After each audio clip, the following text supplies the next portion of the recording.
Do you know how suffocating it is to be your partner? Get out, or I'll call the hospital staff. But, no but. You're insufferable. You always argue from your point of view, your own goddamn needs and insecurities, but you never consider how I feel. Do you even know how long it's been since I've met up with friends or family because of you? But I did so much for you. See, this is what I mean. You don't even get what you're doing. God, I pity your future partner. Now go. I hear footsteps approaching and move away just before Mr. Arima leaves the room, closing the door behind him. He looks embarrassed, angry, and scared. I grab onto him before I can even register my actions. His fear of abandonment looks even more spiky than before. This doesn't taste bad. Turns around to regard me with surprise, then puzzlement. But soon both give way to recognition. Oh, the paramedic from before. Could you let go? I really need to go. Wait.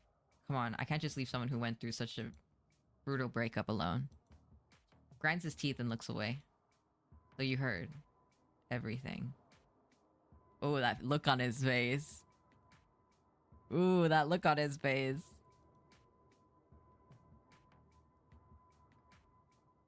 Aren't you here because of your job, or I don't know, to visit someone?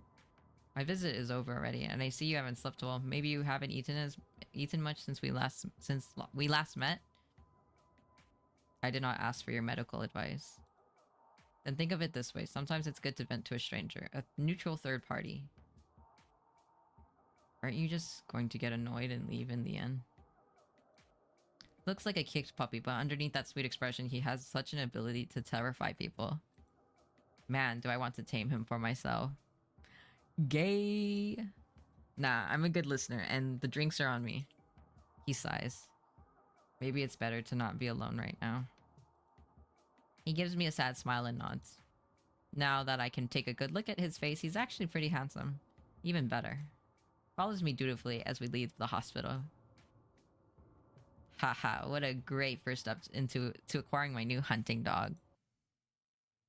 Izakaya. We enter an izakaya restaurant that offers grilled yakitori chicken, skewers, and other foods that go well with alcohol. It's a bit rowdy, but to me it's a comfy place.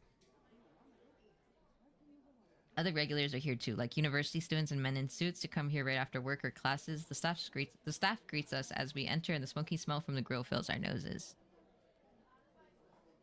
A waiter leads us to a table in the corner, and we take our seats. As I open the menu, I notice Mr. Arima isn't even glancing at it. He's lost in a vague, broken stare. That must be why it was so easy to convince him to follow me.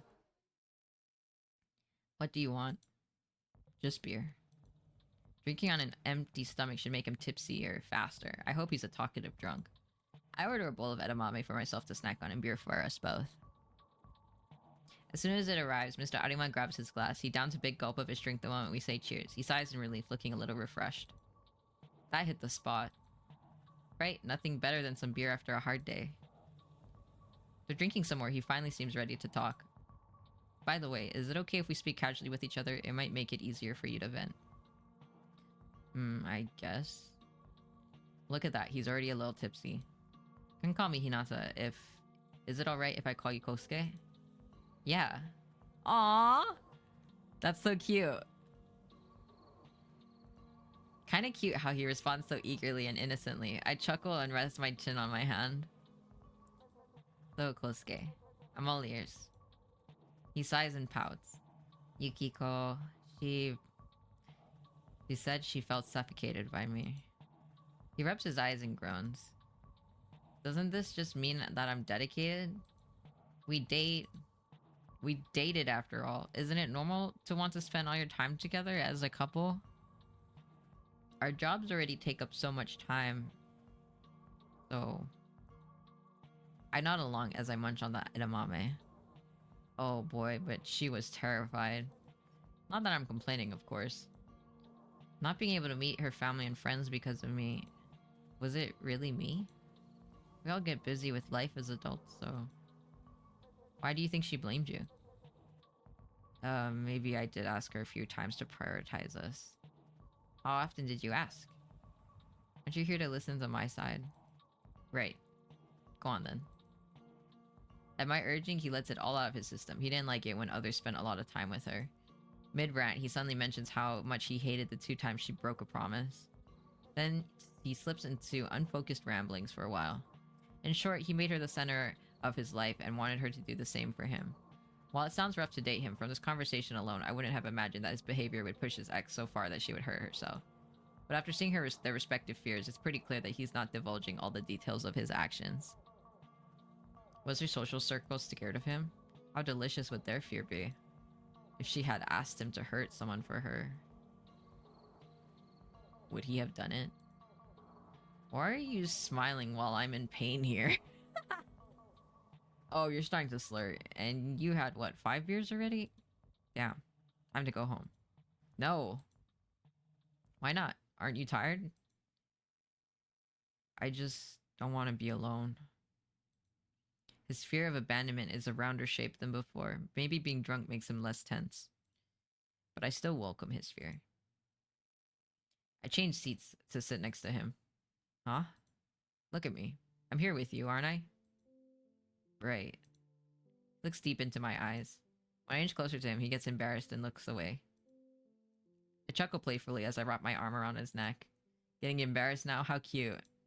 Lucas, you're kind of close. But you didn't want to be alone, right? He sighs. I pat his back and stand up. I'll walk you home so you can have a bit more company, alright? He looks relieved and nods, following me to the counter where I pay our bill. Wait, I can pay for myself.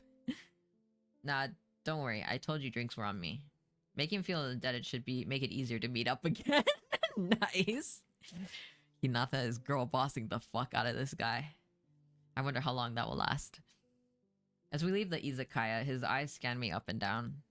Why are you looking at me so intensely? Is this the first time someone kind of escorts me, I guess? It's like a little poodle. Wait, that came out wrong. What I mean is... Go on. Covers his flustered face with his hand. What I mean is, this was nice. Haha, you're welcome. I suppress the urge to corner him. I want to... Wait, what? I suppress the urge to corner him. I want to erase Miss Shiraishi from his head, but I need to take it slow. I don't want him to run away. How long will I need to wait until I can take her place? Is a romantic relationship the way to tame him after all? What is the best way to get to your place from here? Yeah, true. What does that mean, like, as a hunting dog for him? What would that take? So he's, like, sicking him on other people? That'd make the most sense, right? Oh, why? Relax, I'm just walking to the station or taxi if that's what you prefer. He pouts and tries to explain how he'll get home, but he's too drunk to make much sense. I still remember clearly where his apartment is, so I call a taxi and get in with him. When the taxi sets off, he leans on my shoulder as his eyelids start to close. How defenseless. I pat his head, to which he responds by nuzzling even deeper into my neck. I can hear him whimpering, "Don't leave me." I'm conflicted. I feel lust like humans, and I've had my fair share of relationships, but being loving and caring to a suffocating degree just feels wrong to me. On the other hand, I now have this potential hunting dog who's so scared to be left alone that even his own fear is enticing, let alone the fear he causes in others. How ironic. To survive, I need to eat fear, but because of it, I regularly get into dangerous situations just like this one. This huge dog had better be worth it. I pinch his cheek, which makes him groan and slowly push my hand away. After a while, we arrive in front of his apartment building. When I see him staggering to the entrance, I sigh and lend him a shoulder as we walk towards his apartment door. He gets his keys out after a few attempts, and once we're inside, I sit him down on his couch. When I turn to leave, he grabs my hand. Kosuke, I'd like to get home too. I still feel down. Can you hug me? I push my hair out of my face and reluctantly smile at him as I open my arms. He immediately hugs me, and his nails slowly dig into my back. His sweet tone from before was gone. Now it's deeper and threatening. Ooh! Will you stay by my side? Will you be different from the others? Ooh, I like this font too. I grind my teeth. Oh boy, he's strong. I might even be a little scared, but I instinctively feel a rush whenever I notice fear. It takes a lot of willpower to suppress the urge to provoke him. boy has no survival instincts whatsoever. That's wild.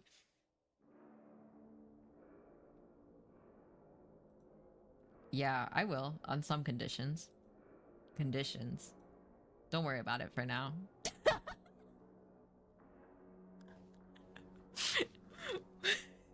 Okay, yay! Like, he hugs me even tighter. Oof, please, can you let go for a moment? It hurts. But you're gonna leave too, right? How about we exchange numbers then? He lets go and looks at me with joy. Really? As if I would ever let you go, you crazy possessive dog. He obediently gives his number and saves mine and smiles at me as I say goodbye. I just hope he remembers all this. With a spring in my step, I leave the building and my phone vibrates almost immediately. My elation vanishes when I realize it's not from Kosuke. Oh, yikes. Who is he? Oh, I think I see where this is going. I whip my head around in search of them. Just where is this fucker? I quickly head to a Welsh-lit street and call for a taxi as I walk, pretending to still be on the phone until it arrives. I wish I was physically stronger than a human. Then at least I wouldn't have to worry about trash like him. I nibble on my fingernail in agitation until I'm finally back home. Oh, we could get Kosuke to kill the stalker or some shit. I see where this is going. I see where this is going. Once I'm there, I immediately grab my e-guitar. I need to distract myself. Good, this is better. I feel calmer. Let's just sleep for today while that lasts.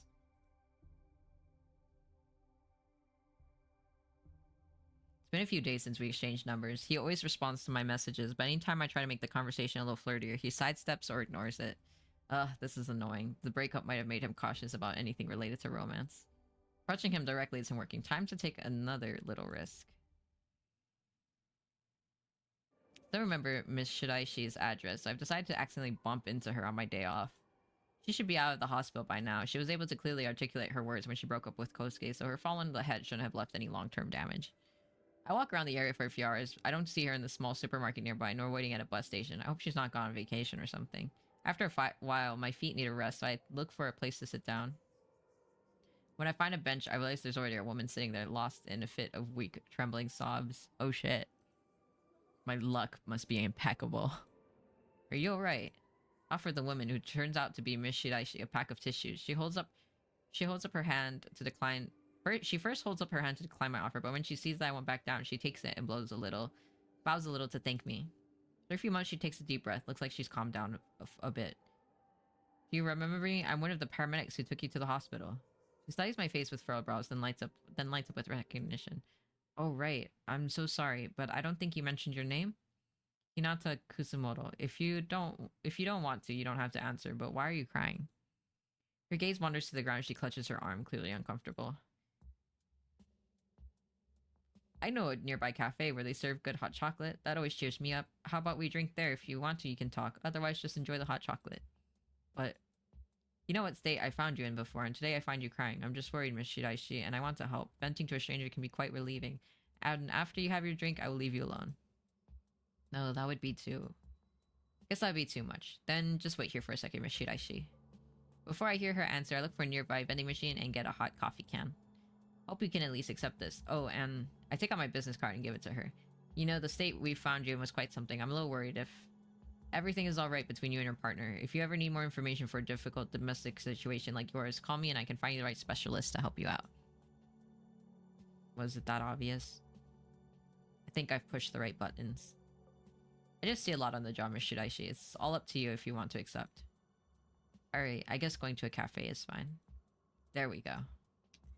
We're go bossing. As fun as this is, it's late, so I bid you adieu. Good night. Good night. I bring her to the cafe where we order and sit down with our piping hot drinks. The steam rises as Miss Shiraishi warms her hands on the mug. I wait for her to talk. Today, I just couldn't stay home. Too many memories with him there. When I was outside and took in the fresh air, I just broke down. And then you found me. Takes a sip, quivering slightly as she frowns with closed eyes. The day you met us, I'd had enough. It was a late wake up call, but at least I realized it.